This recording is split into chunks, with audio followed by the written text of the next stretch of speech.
राजपूत और शूरवीरता की परंपराएं। 19वीं सदी में ब्रिटिश लोग उस क्षेत्र को जहां आज का अधिकांश राजस्थान स्थित है राजपूताना कहते थे। इससे यह समझा जा सकता है कि यह एक ऐसा प्रदेश था जहां केवल अथवा प्रमुख रूप से राजपूत ही रहा करते थे, लेकिन यह बात अधिकांश रूप से ही सत्य है। ऐसे अनेक समूह थे और आज भी है जो उत्तर तथा मध्यवर्ती भारत के अनेक क्षेत्रों में अपने आप को राजपूत कहते हैं। यह भी सच है कि राजस्थान में राजपूतों के अलावा अन्य लोग भी रहते हैं, तथापि अक्सर यह माना जाता है कि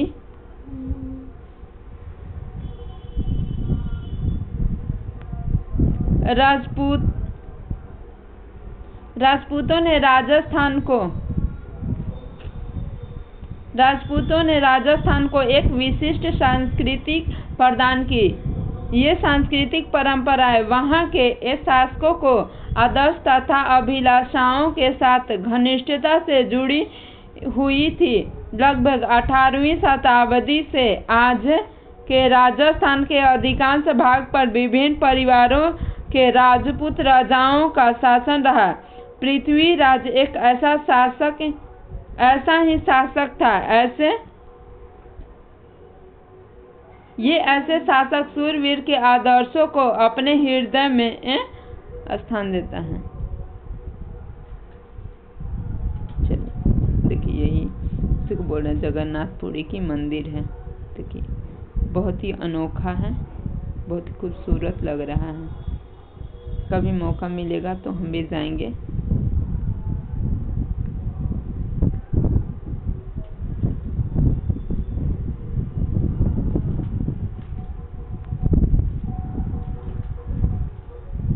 संजय रहते थे जिन्होंने रण क्षेत्र में बहादुरी से लड़ते हुए अक्सर मृत्यु वरण किया, मरण पीठ नहीं दिखाया। मतलब राजपूत लोग जो होते हैं थोड़े कड़क ही मन के होते हैं।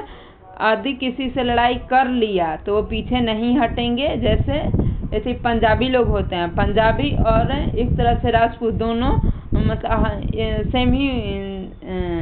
जैसे पंजाबियों का है कि म्यान से यदि तलवार निकल गई तो बिना बलि लिए अंदर नहीं जाएगी। मतलब खून किसी न किसी का, चाहे वो अपना ही खून काट कर क्यों ना वो लोग म्यान में लगाए, लेकिन वो बिना खून लिए नहीं जाएगी। तो उसी प्रकार राजपूत भी है, यदि किसी से लड़ाई कर लिए तो जब तक वो बदला नहीं लेंगे तब तक वो पीछे नहीं हटते थे। इसे उनको क्षत्रिय भी कहा जाता था, मतलब सेना का भी काम करते थे। चलिए आगे देखते हैं। राजपूत शूरवीरों की कहानी काव्य एवं गीतों में सुरक्षित है।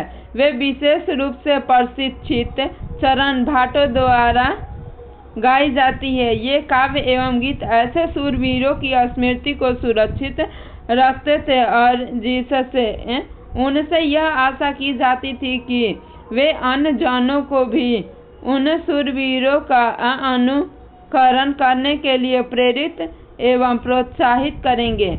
साधारण जन इन कहानियों से आकर्षित होते थे। इन कहानियों में अक्सर नाटकीय स्थितियों और स्वामी भक्ति, मित्रता, प्रेम, शौर्य, क्रोध आदि प्रबल संवेगों का चित्रण होता था।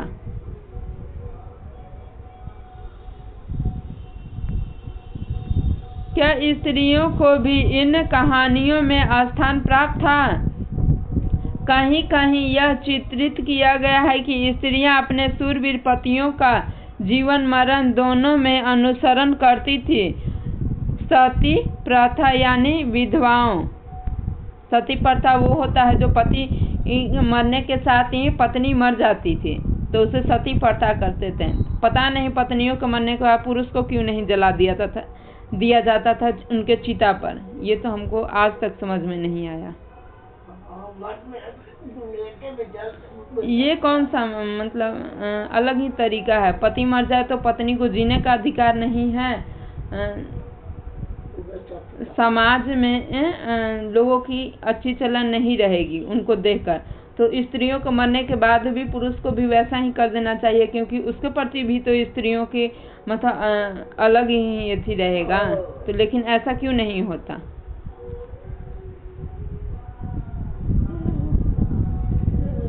हर बार बलि औरतों को ही क्यों चढ़े।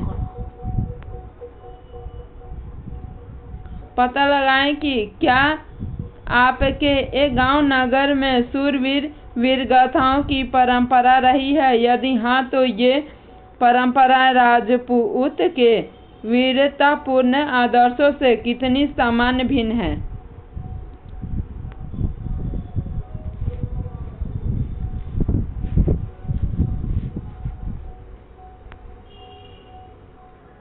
द्वारा अपने मृतक पति की चिता पर जिंदा जल जाने की प्रथा का भी कुछ कहानियों का उल्लेख मिलता है। सती प्रथा वही होता है, यदि किसी स्त्री का पति यदि शहीद हो गया है तो वो बाकी सब स्त्रियां इसीलिए क्योंकि उस दूसरे व्यक्ति और दूसरे राजा उन्हें न छू सके, इसीलिए वो उनके अपने पति के चिता पर ही साथ में जल जाती थी। कुछ लड़कियां जो थी जबरदस्ती जला दिया जाता था उन स्त्रियों को, और कुछ थी जो अपनी इच्छा से भी मरना चाहती थी।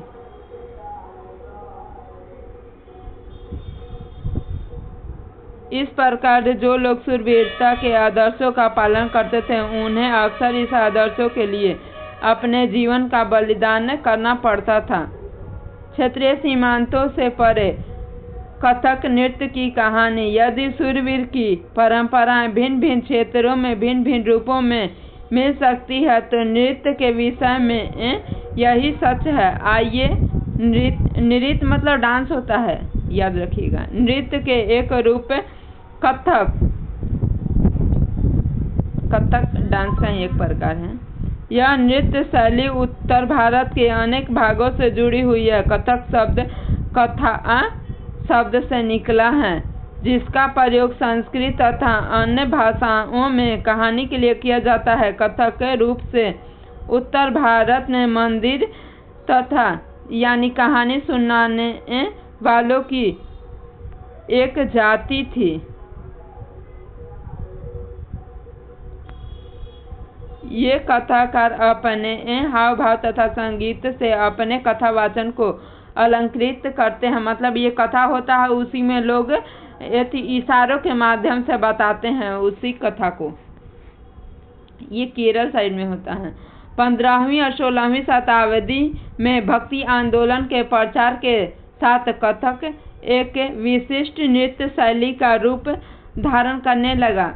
राधा कृष्ण के पौराणिक आख्यान कहानियां लोक नाट्य के रूप में प्रस्तुत किए जाते थे, जिन्हें रामलीला कहा जाता था। रामलीला में लोक नृत्य के साथ कथक कथाकार के रूप में हाव भाव से जुड़े हुए थे। मतलब लोग इशारों के माध्यम से अपने हाथ पैर को हाव भाव से बताते हैं। कृष्ण भगवान और राधा बनकर। मुगल बादशाह और उनके अभिजातों के शासनकाल में कथक नृत्य राज दरबार में प्रस्तुत किया जाता था, जहां इस नृत्य ने अपने वर्तमान अभिलक्षण अर्जित किए और वह एक विशिष्ट नृत्य शैली के रूप में विकसित हो गया। आगे चलकर यह दो परंपराओं अर्थात घरानों में फूला फला। राजस्थान जयपुर के दरबारों में और लखनऊ में अवध के अंतिम नवाब वाजिद अली शाह के संरक्षण में यह एक प्रमुख कला के रूप में उभरा। 1850 से 1875 के दौरान यह नृत्य शैली के रूप में इन दो क्षेत्रों में ही नहीं बल्कि आज पंजाब, हरियाणा, जम्मू कश्मीर, बिहार तथा मध्य प्रदेश के निकटवर्ती इलाकों में भी पक्के तौर पर स्थापित किया गया है। इसकी प्रस्तुति में किलत तथा द्रुत पद संचालन, उत्तम वेशभूषा तथा कहानियों के प्रस्तुत एवं अभिनयों पर जोर दिया जाता है। देखिए ये सब लोग डांस कर रहे हैं, देखिए अलग अलग अपने।